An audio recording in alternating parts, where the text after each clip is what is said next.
12. Ito yung ating pagiging teksto sa mga ito sa ating pag-aaral ng saan ang pagkabuhay muli ng ating Panginoon ay ito po yung glorious hope ng mga Kristiyano.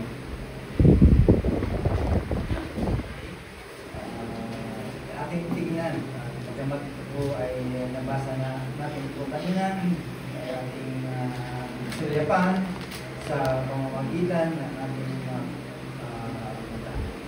tayo po ay manalangin. Salamat po Diyos sa oras na ito at sa pangalan po ng Panginoon Kristo sa tulong ng Banal na Espiritu. Ito kami humihingi ng pagpapalang na pangunawa para sa aming pagkaaral sa mga ito. Lalo na po sa mga makikinig ay pagpalang po ang kanilang understanding. Salamat po muli sa oras na ito. Kami nalain sa pangalan ng Jesus. Amen. Ang pagkabuhay ng ating Panginoon na naratibo ay ating nabasa dito sa ating text from Luke chapter 24 verse 1 hanggang verse 12 ay pinapakita lamang sa mga babae na pumunta doon sa kanilang natuklasan, nakita nila yung libingan ay it is an empty tomb.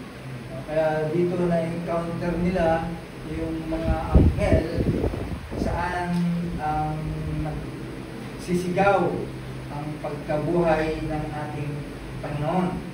So it means this event na kung saan lahat ng mga Kristiyano ay nagbubunyi dahil sa kaganapan ng kanilang pananampalataya kay Kristo magmula sa kanyang kamatayan patungo sa kanyang buhay ay ito ay isang punto na kung saan ay history.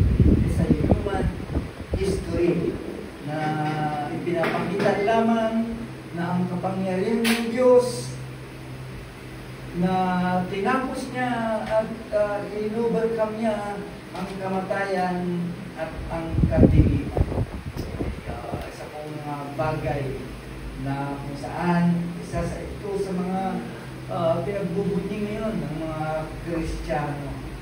At hindi lamang po yun. Ang pagkabuhay muli ng ating Panginoon ay nagsisilbi po ito bilang simbolo ng pag-asa ng lahat ng mga mananampalataya. Dahil dito pinapakita, it signifies that God's power o kanyang ability to transform lives and circumstances. Okay? Dito ibig lang sabihin, yung pangako ng Diyos ay nagbigay ng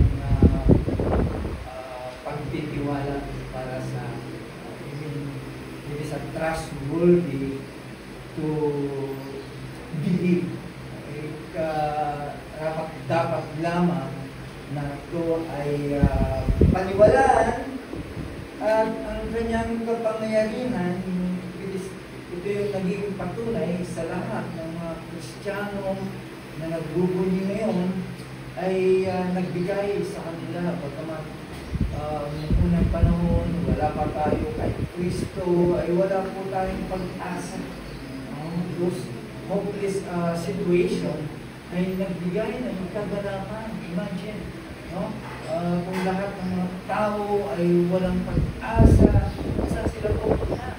At nakita po natin, bagamat hindi natin actual na nakita kung nasaan sila nagpunta, pero I believe those churches, true churches, ay talagang nagbubunyi ngayon sa pagkabuhay ng ating Panginoon. At sa ating titignan, ay ito po ay nagbigay po sa atin na kung bakit ang muling pagkabuhay ng ating Panginoon ay yung maluwalhating pag-asa. Bakit ito ay yung maluwalhating pag-asa? Ang pagkabuhay ng ating Panginoon. Marami po tayong kadahilanan.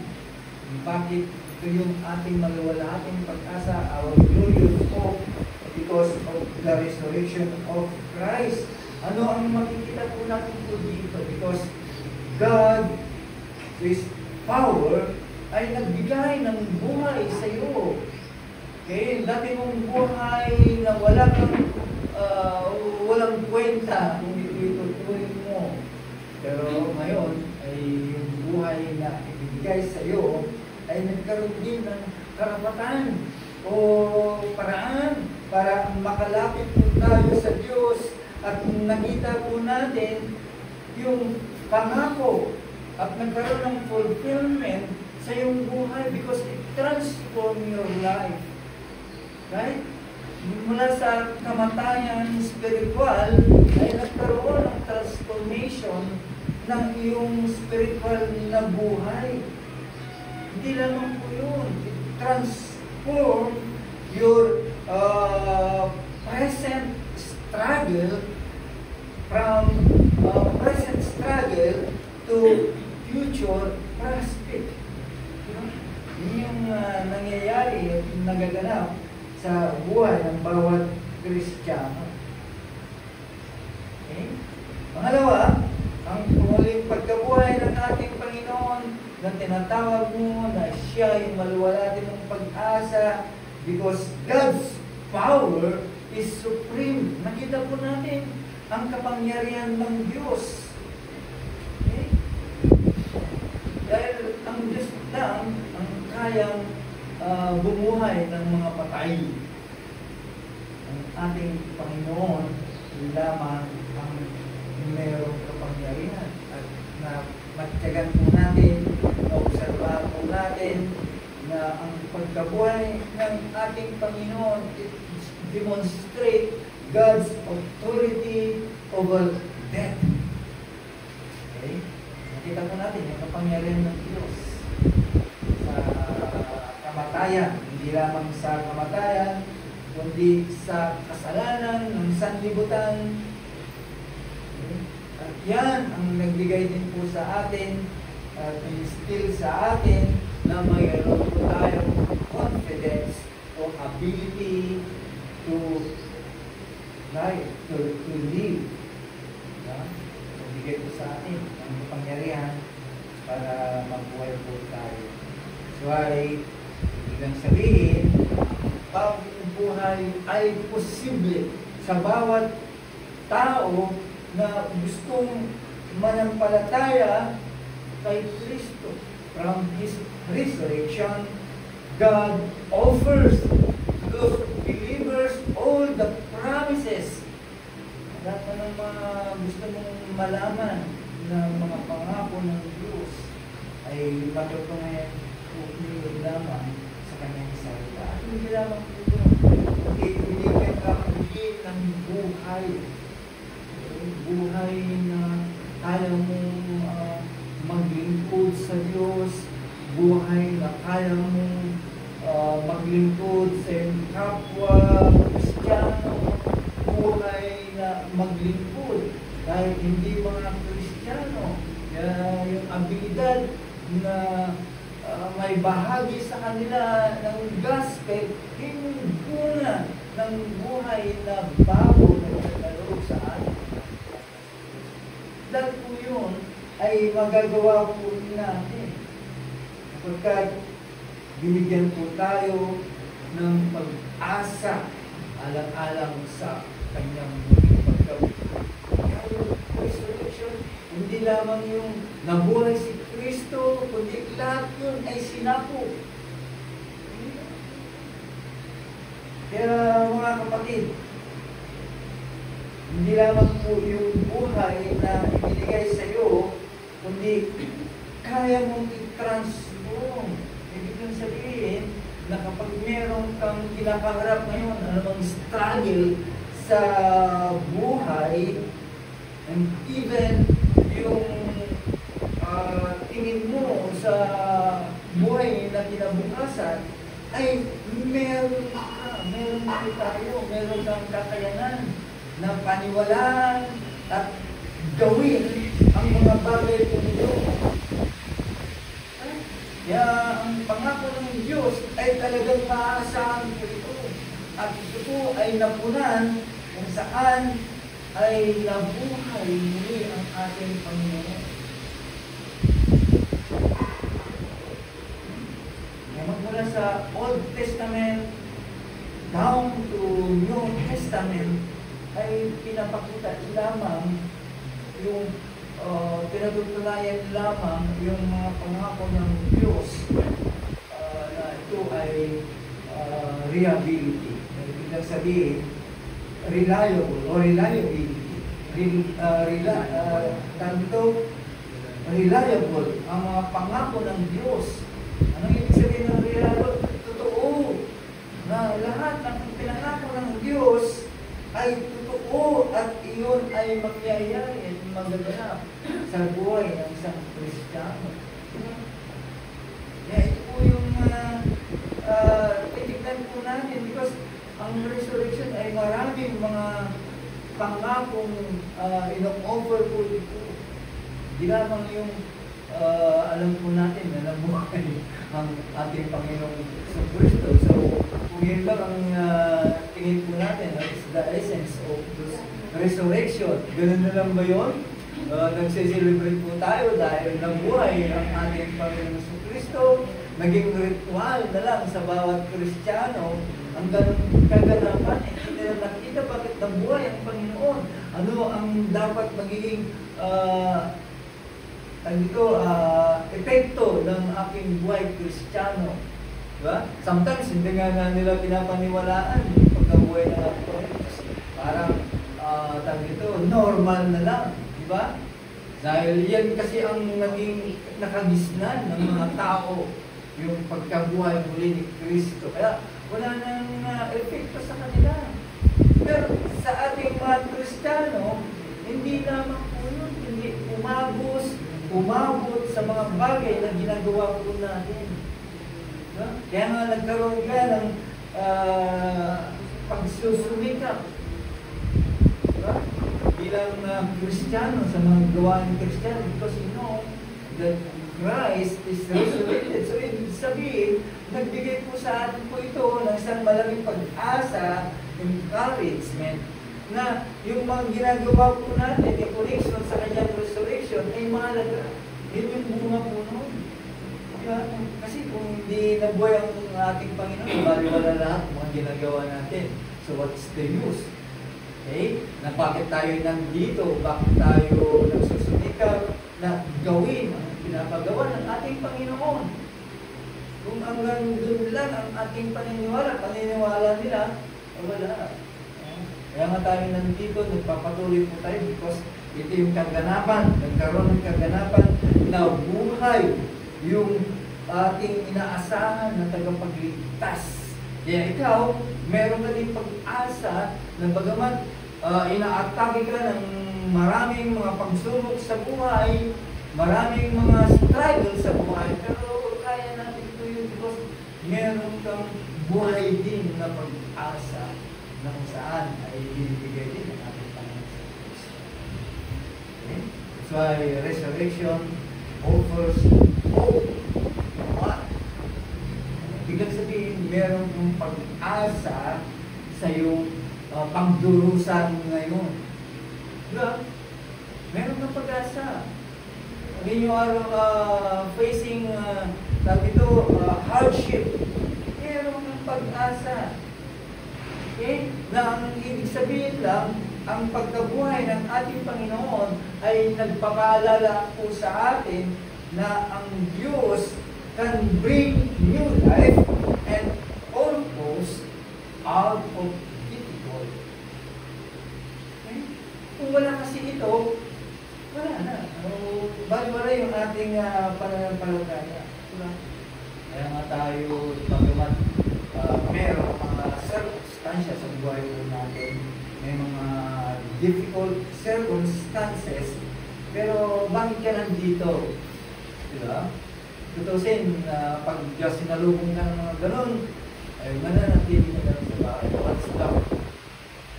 Anong meron kapag pupunta pa ako sa simbahan? Diba? Pero nandito ka sa simbahan. Dahil alam mo, dahil sa pagkabuhay ng ating Panginoon, Hindi naman po yun mga kapatid. Meron tayong pag-asa para sa kinabukasan. Bakit? Kasi ang pagkabuhay ng ating Panginoon, sinisgurado yung plano ng Diyos para sa kaligtasan ay maganap. Yung plano ng Diyos para sa kabutihan ay maganap. Ang plano ng Diyos para matupad ang kanyang mga pinangako sa bawat isa po sa atin, at ito ang nagbibigay para magkaroon po tayo ng tunay o sense of direction and purpose sa buhay ng bawat isa.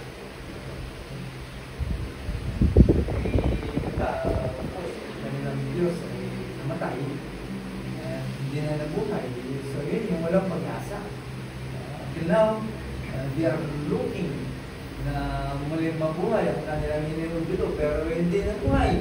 So ibig sabihin, yung pag-asa nila ay nakatingga na lang ng ganun. But para sa mga Kristiyano, okay, ay nagbigay sa atin ng buhay. Di lamang po yun mga kapatid. Ang pagkabuhay muli ng ating Panginoon ay nagbigay ng pag-asa for all transformation. Anong ibig sabihin po nito? Iyon ang nagbibigay sa iyo ng kapangyarihan sa bawat mananampalataya para yung buhay mo ay patuloy na matatransform. Ibig sabihin, from life, ay nagkakaroon ng lalo pang higit sa iyong magiging tanan. There is a process in our life. Natatransfer po tayo. As long tayo po ay natiwala sa pagkabuhay ng ating Panginoon, ay natatransform ang buhay ng mga Kristiyano.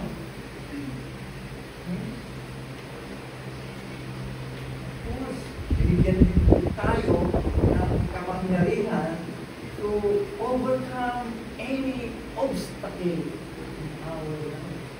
So, kita po natin yung significance ng buhay, pagkabuhay ng ating Panginoon. Ibig sabihin, ang mga bagay na pinapakita ng ating Panginoon ay na-overcome po. Na-overcome din po natin bilang mga Kristiyano.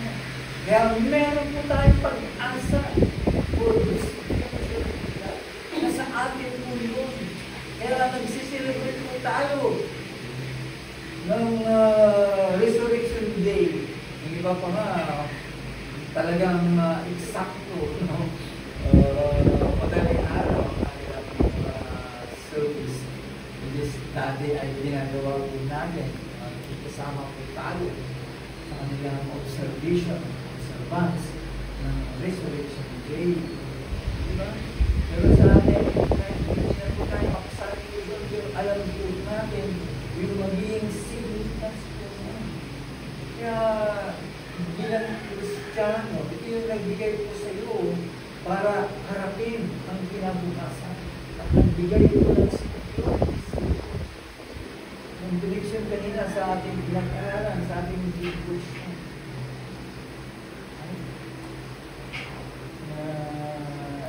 pinapakita lamang na bibigyan tayo ng assurances dito sa buhay. And even in suffering, kahit sabihin mo, bakit ganito? Kung kailan ako naging Kristiyano, there is a suffering. Kasi ang mga ibang aral, kapag nakay Kristo, lahat na lang ay masaya para sa kanila. It is true na kahit meron kang kinakaharap, consider mo na kagalakan sa iyo. Diba? Pero kung hindi lang ang tinitignan mo na ikaw ay magiging masaya, what if kung dumating nga yung klase ng suffering, hardship sa buhay? Diba? Kung pinakaharap mo yung mga bagay nito, may mga bagay na nagre-remind po sa atin na buhay ating Panginoon for the life. Out of difficult circumstances, there is hope and suffering. Meron pag-asa ang mga Kristiyano na wala sa iba. Kaya ito yung nagbibigay po sa atin, nag-o-offer sa atin ng mga pangako sa buhay ng mga Kristiyano. Gandaan po natin mga kapatid. Sa dami-dami ng mga Kristiyano na kung saan ay nag-uungi para sa katagumpayan at bunga ng kanilang kaligtasan, makikita po natin sa kanila ang kalalaki. Kaya sa atin, paalala rin po sa atin. Gising mo sa umaga, Sunday, Resurrection Day, hindi ngayon. Every Sunday is a Resurrection Day para sa bawat Kristiyano. Kaya nga pupunta ka dito, dala-dala mo yung pag-asa ng meron po tayo. At yan ang nagbibigay po sa atin para lalo pang sumugod sa simbahan. Punta sa simbahan pag-araw ng Resurrection Day. Okay? Yan because it is reaffirming the God's promises na kung saan ay marami ang natutunan sa Biblia. Ito yung ating tingnan. Ikaw ay, bagamat alam po natin na ang mga Kristiyano talagang pakpak ng mga bagay, bilis na hindi po natin inaasahan. It gives you hope. Anong bigay sa iyo ng pag-asa. Yung problema na malaki, nalaktawan dahil nabuhay ang ating Panginoon, kamatayan. Natalo ang kamatayan. How much more those things, bagay na magpapapilay sa iyo, like circumstances. Ang ating sisilipin at tingnan, walang unfair sa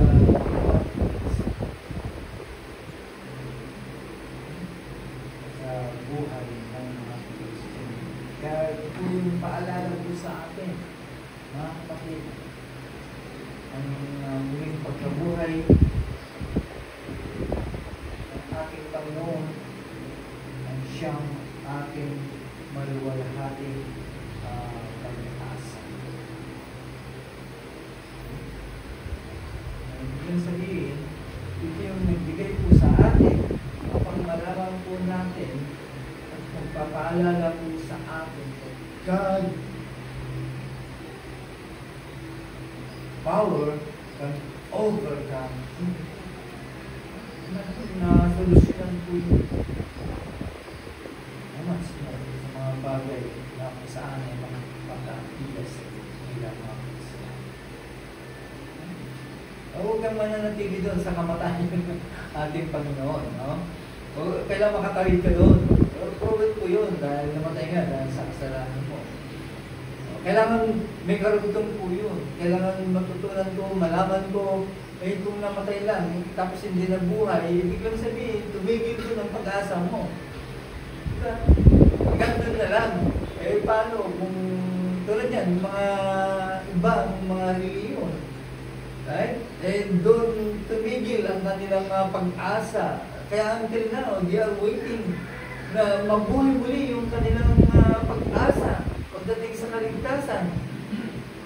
Right? Hindi na sila nakapag-advance sa kanilang pananampalataya.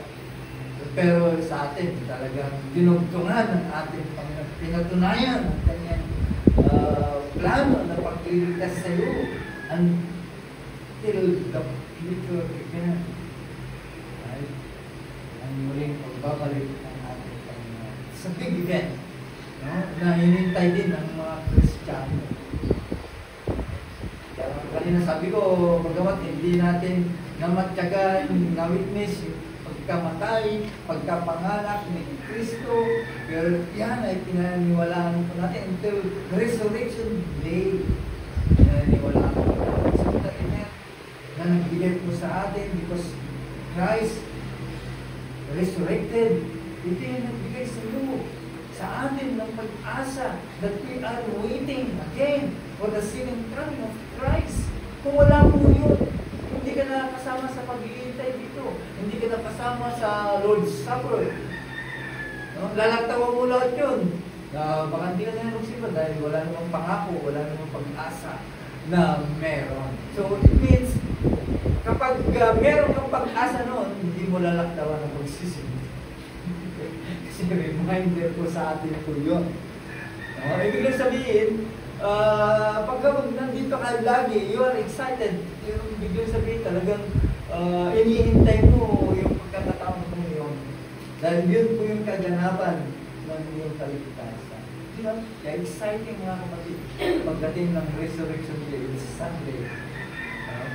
Exciting sa bawat Kristiyano po sa atin. Para sa buhay ng Kristo. Mga kapatid, bagamat ito po ay sineselebrate ng karamihan sa araw po ng ganito, pagkakataon. Bakit kaya? Resurrection din naman every Sunday. It means it's to corporate celebration. Even other country talagang sineselebrate naman. Bakit sa kanila ay mahalaga din?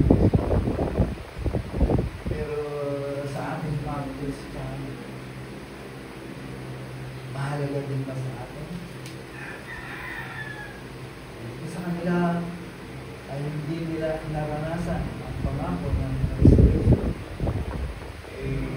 Kahit anong dahilan ay pumupunta sila. Kahit sa malayong lugar ay napupuntahan nila. Mas mo tayo mga Kristiyano ay alam-alam sa atin. Yun ang hamon sa bawat isa po sa atin. Taliban po natin, hindi ano ang ibig sabihin ng resurrection Christ. Yung resurrection Christ, napatunayan na talagang nabuhay siya. Pero yung resurrection, meaning sa iyo, ano ang nagbigay ba ito ng pag-asa para sa buhay? Nagbigay ba ito ng pag-asa sa lahat ng mga bagay na kinakaharap mo? Nagbigay ba ito ng transformasyon sa buhay mo? Nagbigay ba ito ng mga bagay na dapat i-desire ng mga Kristiyano na kung saan itinuturo ng ating Panginoon? Balikan po natin ang resurrection ng ating Panginoon. Balikan natin kung anong maging application sa buhay po natin ang resurrection of Christ.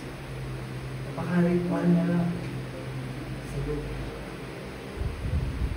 Wala pa nakikita na ikaw ay isang Kristiyano na mga talaga.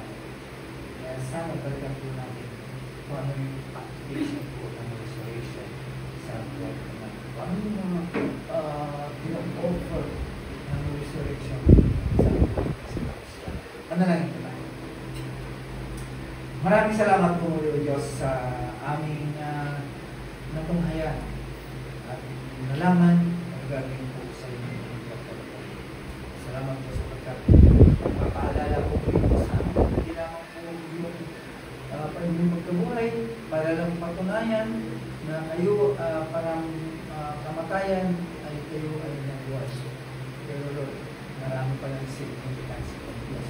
Siya, God, para sa amin na magkaroon ng maliwalang pag-asa. Maraming salamat sa ating mensahe sa amin sa pagsilbi po ito. Paalala po sa amin po ito. Para saan ay meron kaming mga bagay na nagbibigay po sa amin ng kabalik ng amin. Kaya Diyos, salamat at patuloy na malalaman ang mga higit. Maraming salamat. Pagin ka sa mga nagkakasama. Pagin sa pangalan ng Diyos.